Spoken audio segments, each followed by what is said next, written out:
you have some explanation for that? We have none. Don't worry. Continue your program. Oh boy, it's really something super fantastic here. You couldn't ever imagine this. Roger. We know about that. Could you go the other way? Go back the other way.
About Serbia and the basically the content of this presentation is divided in four segments. I will talk about the general overview of Serbia and the potential spin-off capabilities in space industry, and then the utilization of space technology in Serbia. Afterwards, I will talk more about the international cooperation and also regional cooperation, which is very important. And finally, I will say a couple of words about the role of NGOs in promotion of space science and technology in these nations who are aspiring to be the members of the space community. So let's start with the general overview so we can put it in the context, the whole presentation. So Serbia is situated geographically situated in the southeastern Europe. It has around 7 million inhabitants, and it is bordered by 8 nations that you can see on the screen. GDP in Serbia was worth around 53 billion US dollars, according to official data from World Bank in 2020. Regarding the position of Serbia, it is situated on the route that is linking Europe and Asia. Sometimes it is called the crossroads of Europe. We can visualize this crossroads by seeing the fact that it is pan-European corridor 10 connects the Central Europe, either Salzburg or in Austria or Budapest in Hungary, with Greece with Thessaloniki in Greece, or furthermore with Istanbul in Turkey, and it all goes through Belgrade and Niš. Belgrade is the capital of Serbia, and Niš it is its third largest city, and this corridor is splits at Niš, and one route goes through Skopje in Macedonia and Thessaloniki, and the other goes through Sofia in Bulgaria and towards Istanbul.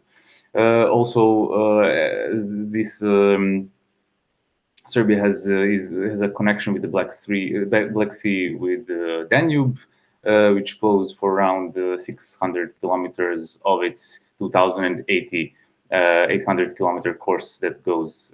So these 600 kilometers goes through Serbia. So that is a quick summary of the infrastructure. And next, I would like to talk more about the education, because if you're talking about space capabilities of the nations that are aspiring to be the members of the space community, the education is, let's say, a crucial part, a crucial foundation for one country to produce enough experts that they can further the space sciences and technology in one country. So I think that for this audience, it will be the most interested. I mean, the space professionals and the space enthusiasts are mostly interested in technical sciences. So I have focused on the universities. On the faculties that are technical. So basically, in Serbia, around of the total amount of graduates, interestingly enough, there are around 30% of those finishing in the technical sciences. So basically, Serbia has 17 universities, of which 8 are public and 9 are private. Serbian citizens can study at public universities for free, while tuition is relatively cheap even for foreign students.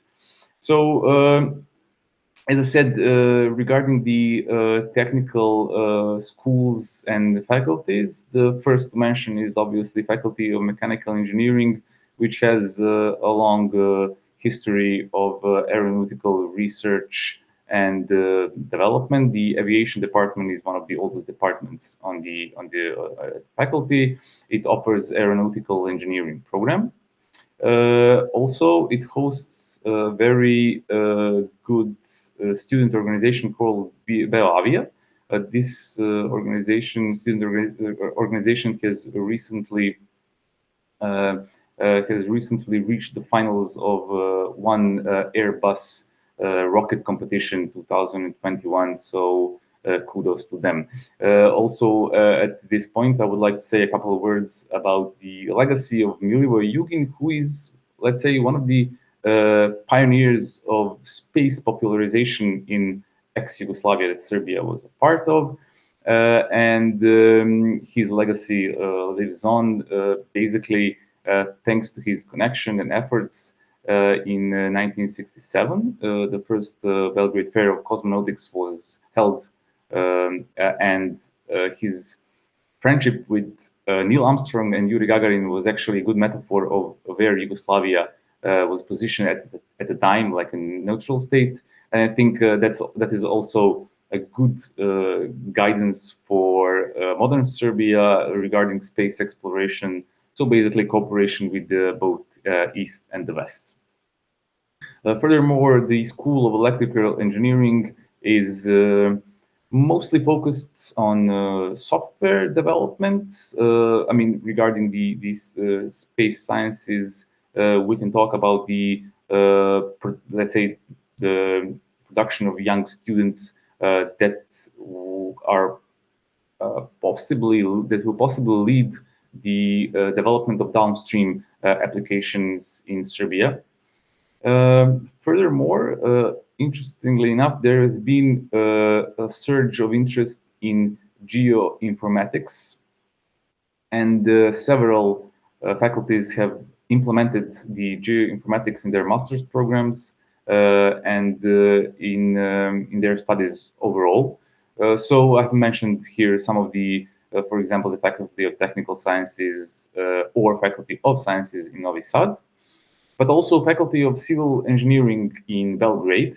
They have a geoinformatics master's program, but a very important part regarding this faculty is the TERES project, which is led by the professors from this faculty. Basically, TERES project want to implement the artificial intelligence and in agriculture, and basically create models that are prediction models based on numerous data sets, including satellite imagery and also the meteorological data. And this project will then create these models and give early warnings to owners of land, and for example, regarding the illness of the crops, even before they're physically seen. So we are eagerly expecting the results of this project in the future. And finally, I would like to mention let's say, one of the biggest milestones regarding education in Serbia when it's related to space sciences and technology. This is the Joint Space Explorations Master Study Program, which is currently in accreditation phase. It is the joint endeavor of Faculty of Mathematics and Faculty of Mechanical Engineering, and the idea is the combination of engineering and science.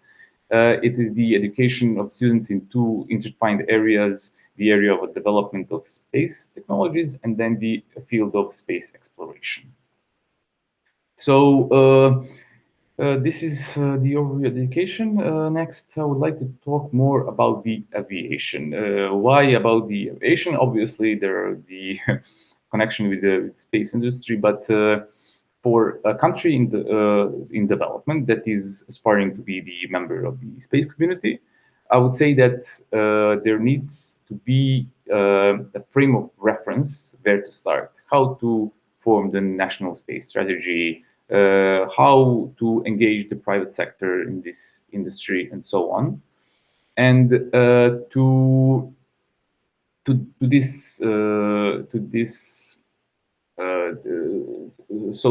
saying this, the aviation in Serbia is that frame of reference, I would say, regarding space, because it has a long tradition, it has its own national designs regarding aircrafts, and it has basically a high spin-off potential. Here I have mentioned some of the interesting aircraft that have been designed and produced in Serbia. It's Lasta from Yugo Import, that is the training aircraft. Sparrowhawk is also a combination of training and combat vehicle, and Sila 450 is the aircraft from Aero East Europe company. It can provide different capabilities, including search and rescue, surveillance, environmental protection, and so on. So, yeah, as I said, whenever Serbia will look to make its own space strategies and spin off to space industry, the aviation will probably be that frame of reference. Next, I would like to talk about the second segment, the utilization of space technology in Serbia. So here I have divided this in three segments. It is related to the public sector and their use of satellite data, I mean space technology, and then the private sector, and then the other organization, including science institutions and NGOs.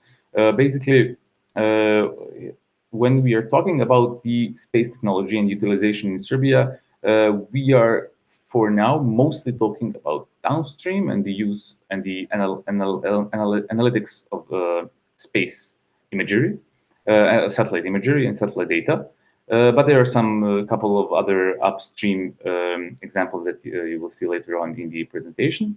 So regarding the public sector, the Republic Geodetic Authority has the special organization of the Republic of Serbia. It performs state survey, real estate, cadastre, and geospatial data management at the national level, and it has been recognized as a leader in this field of geo information. The important part is the establishment, maintenance, and management of the national geo portal that promotes open data and invites the citizens of Serbia to use it in different purposes. As you can see, the logo is on the right side. It's called the GeoSerbia. As for the Republic Geodetic Authority, it is important to note that this national spatial data infrastructure is under their command. It is the basically the common national framework within which a policy of wide use of geo information is developed, and then we have a reduced administrative cost thanks to these technologies, and a very important part is the implementation of the Inspire directive. This is the purpose of this directive is to basically define basic rules aimed at establishing the spatial information infrastructure of Europe regarding the policies, the environmental policies, simply to, let's say, to make it all a huge data set, which is a strategic interest of for Europe. The Republic of Geodetic Authority has also bought the satellite imagery from private companies, and this was used in the identification of illegal objects. And their experts are talking about the budget injection of around 500 million euros when this whole processes of legalization are complied with and basically are allowed to go through. So that's an obvious use of satellite data that is extremely important for the state. Regarding private sector, I have singled out two interesting companies. First is the composite technology team. They are designing and manufacturing composite products, but what is the most interesting is the high altitude pseudo satellite prototype. The important part of this prototype is that it's basically providing an alternative satellite. I mean, the alternative for the satellites in communication or maybe some other fields. And they are saying that investment in this prototype is basically equal to the costs of two low orbit satellites. So there are some interesting alternatives regarding the satellite data and how and the basically the use and the how the obtaining of the satellite data not only through the, let's say, low orbit satellites, but also through these vehicles and unmanned vehicles that can be that are also a part of the space industry. The other company I want to talk about is the Vacuum Geo. They are basically armed with the tools related to the collection, processing, and the visualization of the geospatial data.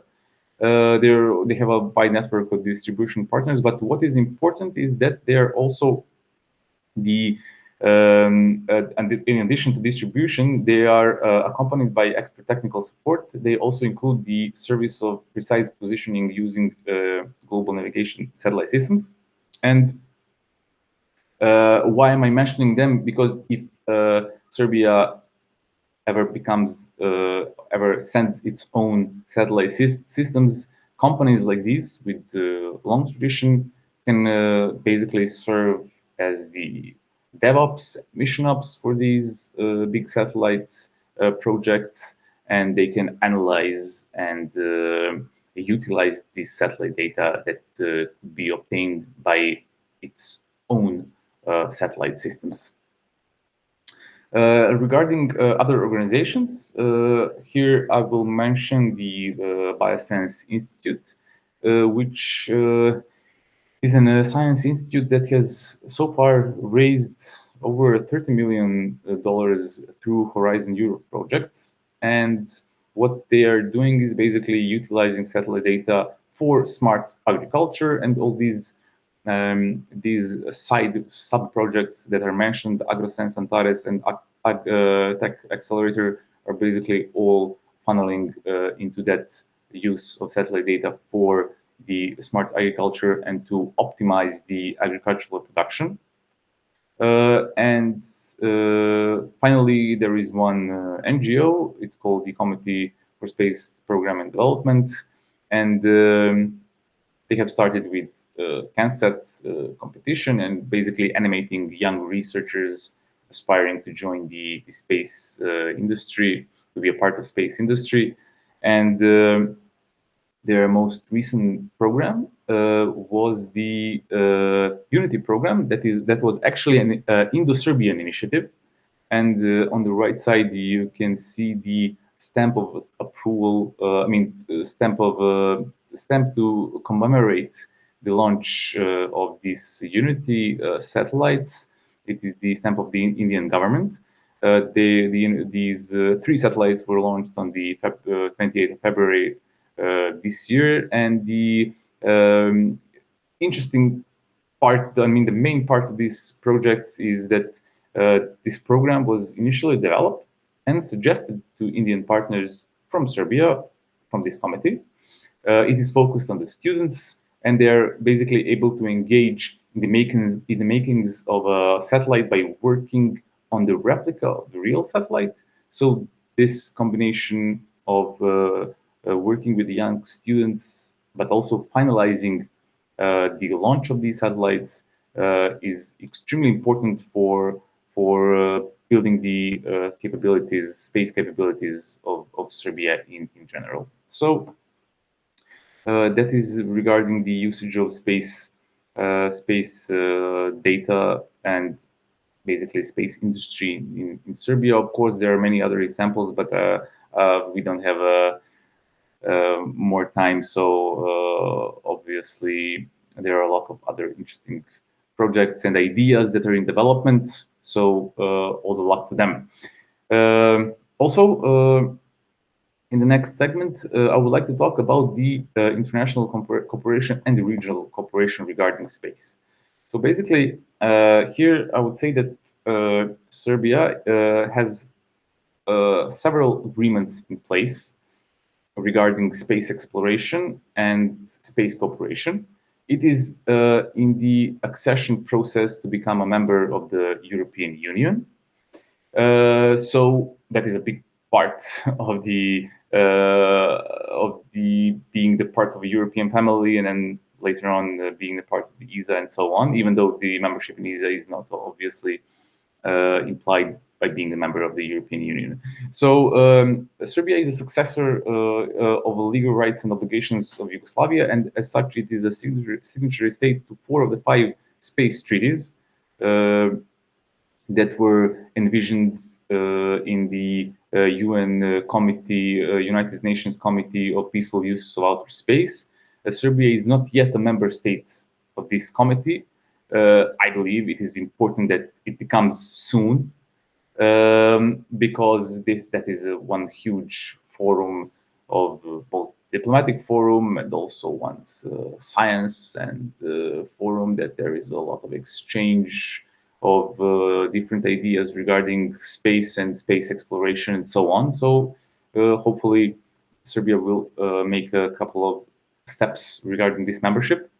It is also not yet an ESA member state, but it has signed a cooperation agreement with the European Commission regarding Copernicus, although this is mostly, let's call it the international intent to be the part of the European family, space family. Regarding this cooperation agreement, Serbia is basically providing in situ data, but Copernicus in general has a free access policy. Also, Serbia signed the agreement on the Russian, Serbian, and Chinese Serbian cooperation in the field of research and use of outer space for peaceful purposes. And these agreements are not law binding, but they're also an important, let's say, note.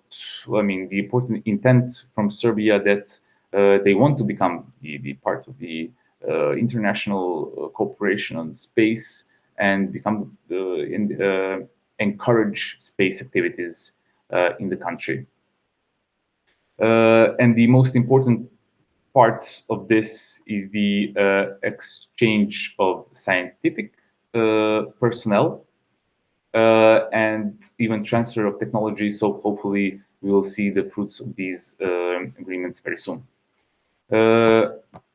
Also, regarding regional cooperation, as I said, Serbia is bordered by 8 nations, and important part to note is that these countries are at different stages of space development. For example, Romania has its own space agency. It is racing to become a very important part of the space family, because it want to become even the second EU member to launch its own satellite using a rocket designed and manufactured exclusively in the country.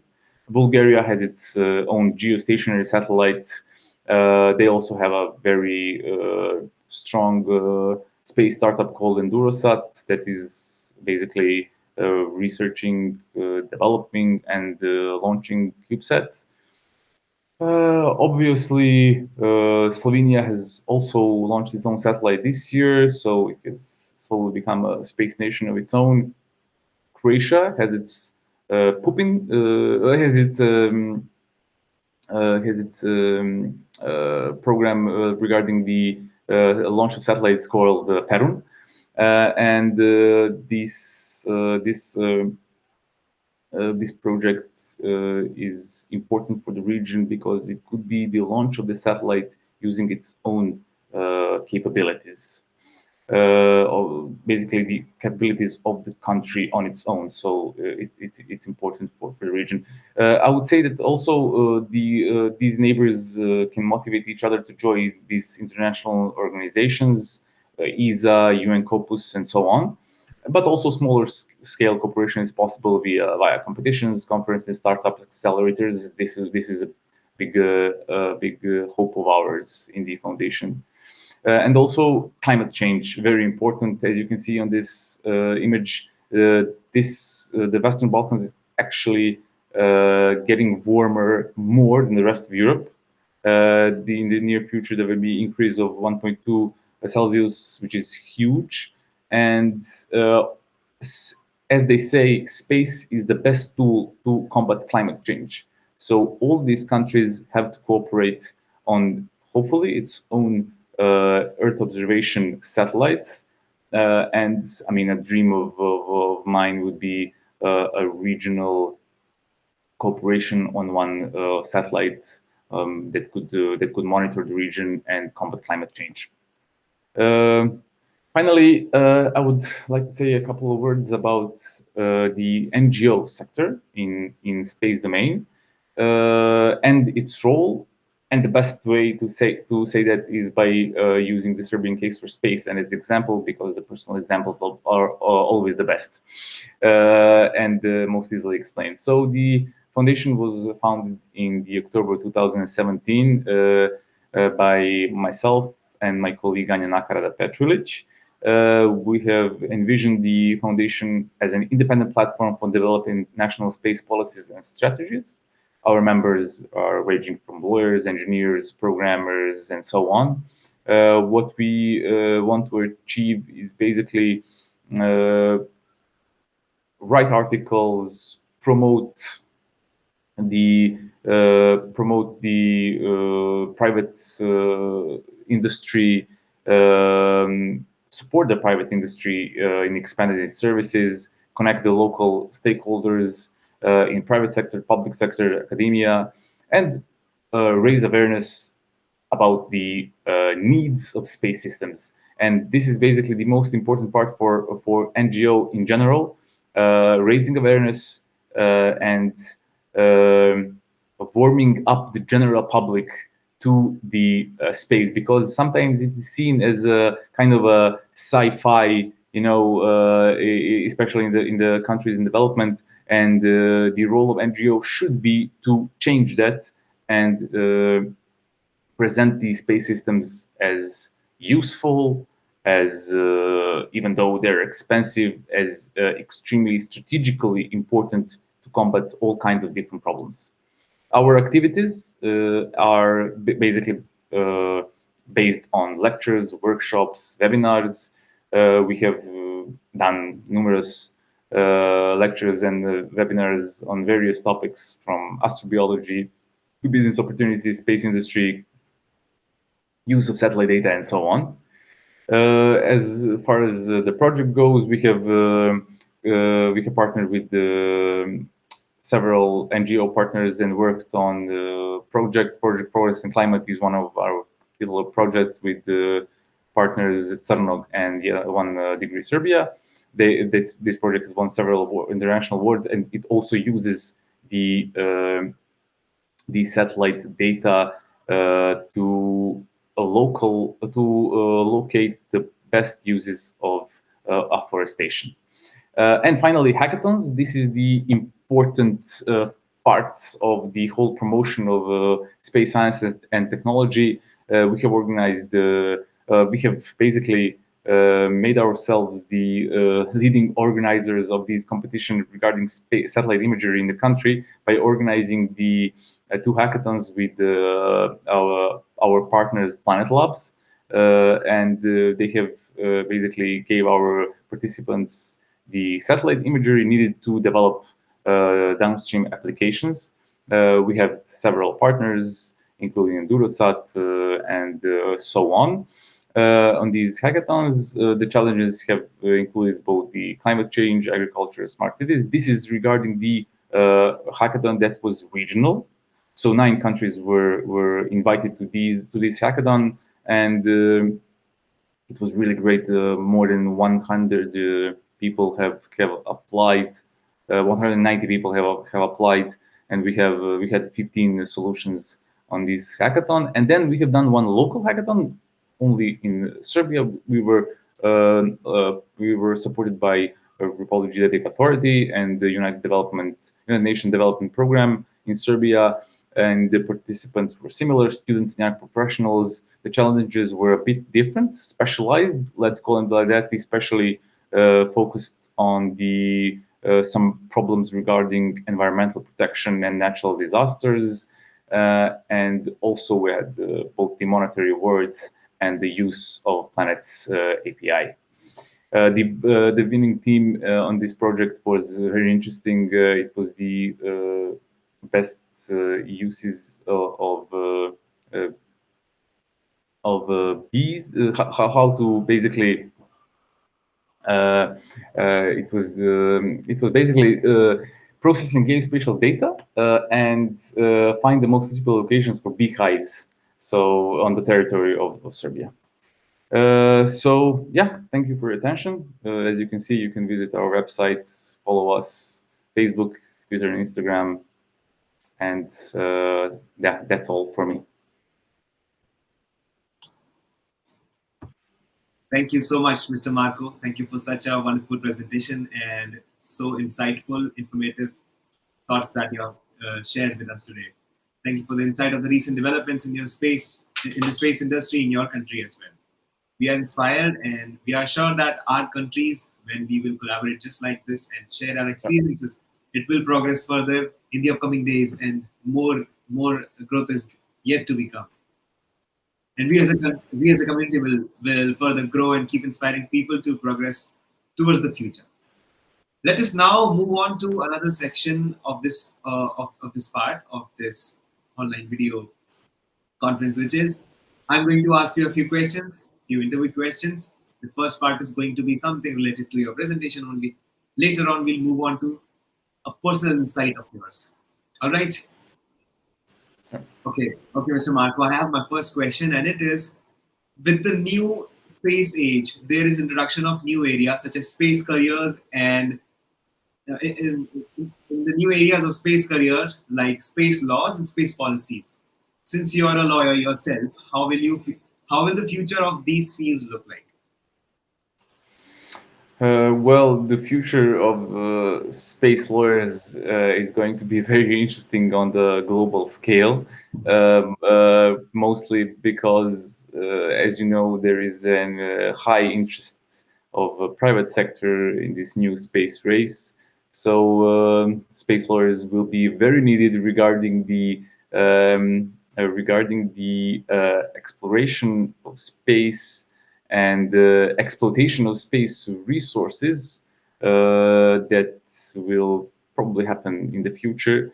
And so we have to stay on course with the Outer Space Treaty. So to basically go in line with the international space law regarding this exploration. So on the global scale, space lawyers will have a very interesting decade in front of them. But regarding the regional developments, I would say that lawyers and policymakers will be important regarding the basically formulating the national space strategies. So I would say this will be their main body of work in the countries in development and the countries that are aspiring to be the part of the space family, both in Europe, Asia, and all around the whole world. Thank you for your answer. It was clear. Thank you. And let's move on to the second question. And it is, you talked about the implications of space data as we are moving towards a more sophisticated future. With the increase in privatization of space, how can these implications and use of space data vary within different industries? Well, obviously, let's put it again on the global scale and then on the regional scale, local scale. Here on the global scale, I would say that it will be very important regarding the cybersecurity, the use of this data in basically those kind of problems in various differences regarding the safety of satellites, safety of this data and countries in general. But then on the regional level, I would say that we are mostly talking about the industries that are still extremely important for these countries. For example, agriculture in Serbia, I think it's still a large share of the GDP, maybe something 15 to 20%. So basically, use of space data in agriculture, in smart agriculture, to optimize this production will be crucial. And as I said, regarding the meteorological data and the use of this data in the combating the climate change is going to be what this region should focus on, and basically our livelihood will depend on that. Okay, let's move on to the next question, and it is: what are your plans for Serbian case for Space Foundation in the upcoming years? Well, we will definitely continue with the promotion of space sciences and technology. We want to also continue with our work on the hackathons and competitions to bring the space closer to young students, young professionals, and even, I mean, older professionals. Why not? Maybe someone wants to spin off into space industry. But also one of our big dreams for the this year and the next year is the establishment of one regional startup accelerator. So hopefully that dream will come to fruition. Indeed, I believe that will come true, and this initiative will be really great. That startup boosting startups, it is something that emerging nation certainly needs. Because this is the time when privatization is happening. So many companies are bringing, so many people are coming up, especially into the space department, and this will be a great initiative indeed. Let's move on to the next question, which is: since the space ecosystem is growing, what kind of collaborations can benefit emerging nations? Do you think a collaborative work between a developed nation like United States or an emerging nation like Serbia can be beneficial? Definitely, not only beneficial, it's going to be crucial for any country in development that doesn't have its developed space systems. It has to lean on the more developed nations in this sector, as you have seen with the Serbian initiative. That is one of the ways to collaborate with the country that has developed its own space system. It has a long tradition in the usage of space technology, but also the position of Europe. The position of countries in Europe is also relatively unique with the emergence of ESA. So countries can more closely collaborate with each other, and then through that close collaboration, they can attain something more and develop their own systems and capabilities through that close cooperation in Europe itself. So, yeah, obviously crucial with the more developed states, but as I said, Europe is also has a bit of a unique position with ESA, and all countries in Europe should uh, basically aspire to become the members of ESA. Yeah, absolutely. Following your statement, as you mentioned, that the position of Serbia in the Asia is such in the whole of Europe, the countries, the position of countries is so great, especially in Serbia because it comes in the Central Europe as well as in the Southeast Europe, European countries. You mentioned collaboration, a lot of collaboration is happening among all those countries. Do you have anything to share about the countries that are aiding you, the countries which are already developed, say Germany or Poland or Well, yeah. Currently, as I said, there has been some agreements with Roscosmos, the Russian space agency, and with the Chinese National Space Agency, and those memorandums agreements were mostly in that peaceful use of outer space, basically using it as a exchanging scientists and so on. So there is some intent as far as still building its own space capabilities through the cooperation. I would say that the crucial thing for Serbia is to, first of all, as I said, try to see what the aviation has done in this country by its long tradition and so on. Then maybe develop its own space policies, maybe ideally a Serbian space agency, and then getting the collaboration with the regional countries. I mean, the collaboration with Croatia, Bulgaria, and so on is, uh, I mean, it could be relatively easy because they're neighbors. I mean, the development, the stages of development regarding space technology are a bit different. but that's even better. For example, Bulgaria can offer some insights that engineers in Serbia don't have, for example, or space policymakers, and then we could collaborate on a satellite together. Why not? I would hope that is going to happen. And then, as I said, since Serbia is still not a member of ESA, they should definitely go toward that path, and then the collaboration is going to be much easier.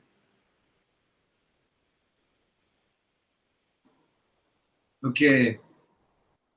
And as we are moving toward the end of the session, I have one, and I want to like one advice from you, a career advice. It is that you would give to someone who is young and who is initially starting to begin with a career in space, because you have a fair amount of experience in the technical area as well as in the legal studies.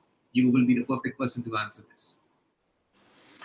Well, I would say, first of all, go for it for any young aspiring student, because it's lucrative.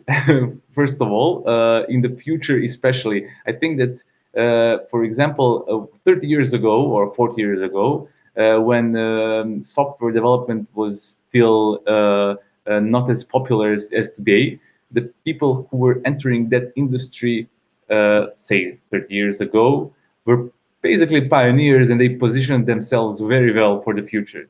So I would say that positioning yourself in space industry in the future is going to be absolutely a great career choice, because a lot of our problems will be solved using space systems. And then, because the use of space systems are crucial for, the well-being of our,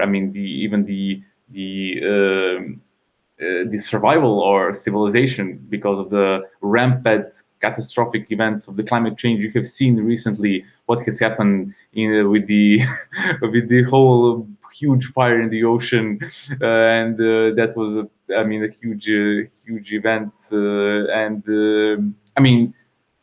using space systems, all of these big problems can be alleviated, can be solved. So a young professional, young student is going to be in a very worthwhile profession. So I would say absolutely go for it.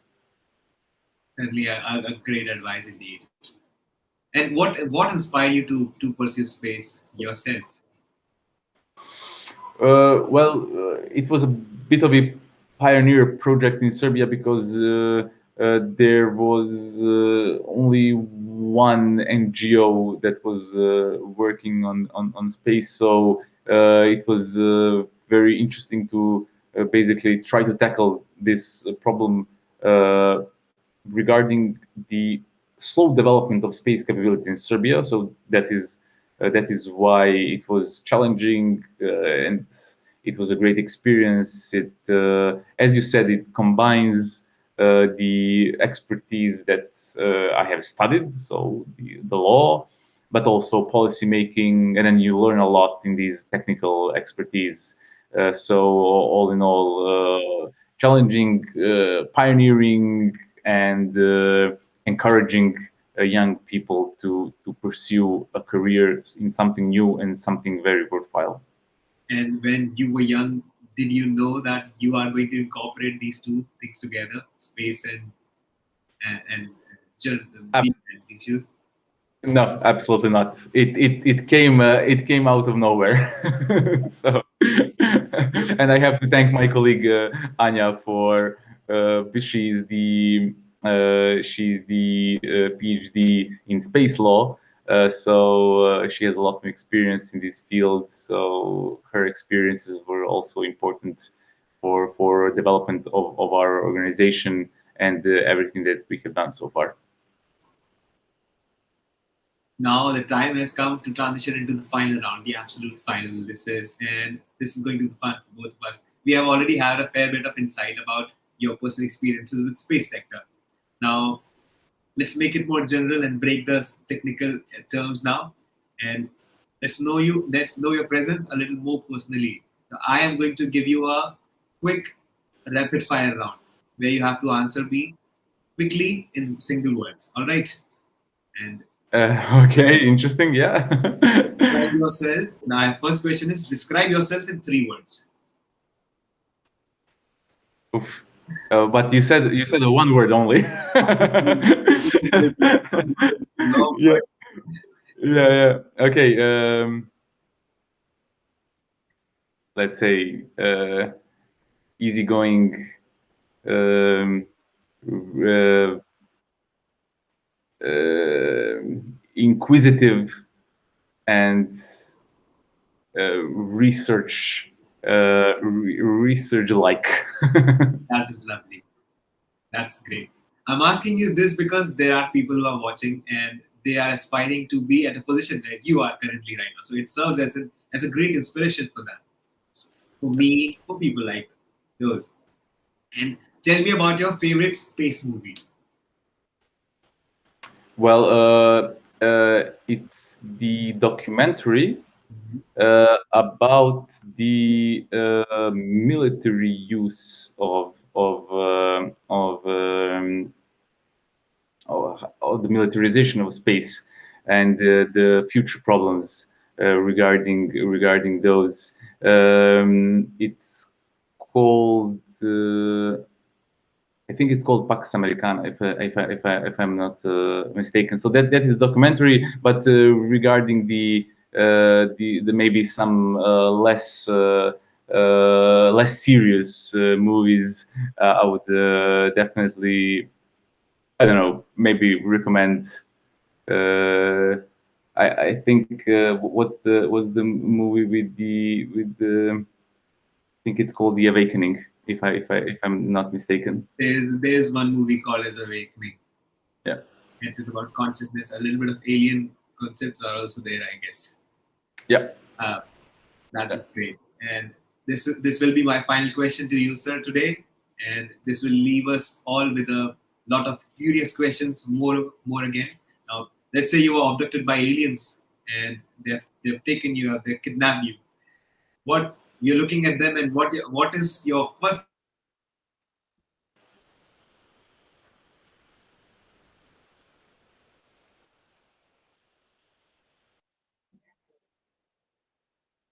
Too bad. That was a very interesting question. I was waiting for it.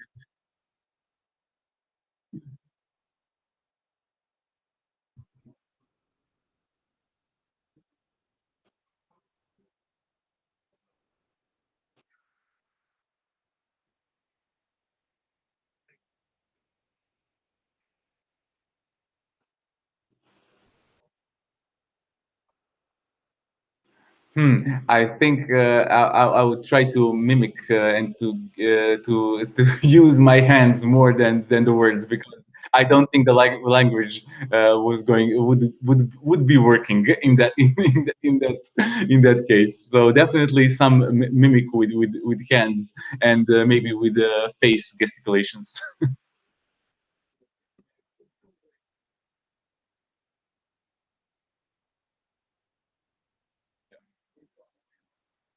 Yep.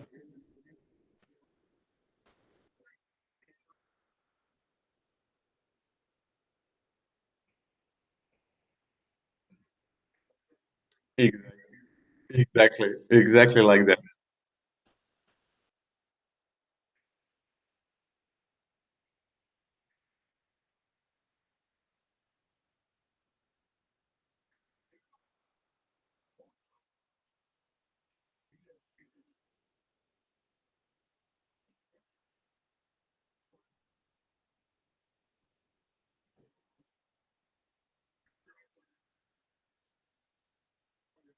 Yeah, thank you for this opportunity. Thank you to Helium Learning Labs. Thank you to the SDNx Foundation. You're doing a great job, and yeah, I will definitely tune in to the rest of the sessions. So I guess I will be seeing you more, but this is a goodbye for me. And, and obviously, hopefully, we can do some collaborations in the future. Yeah,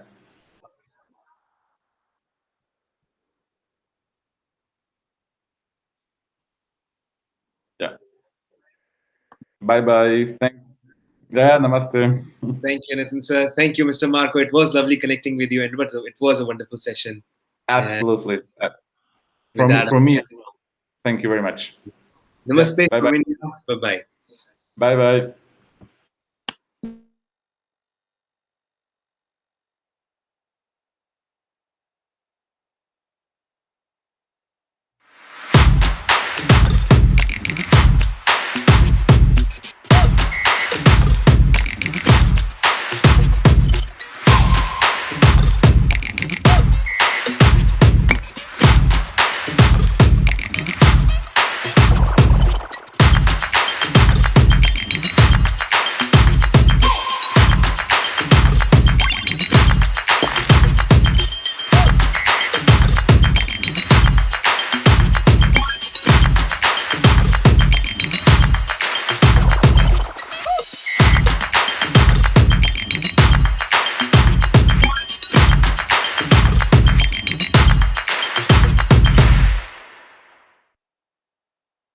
What is it?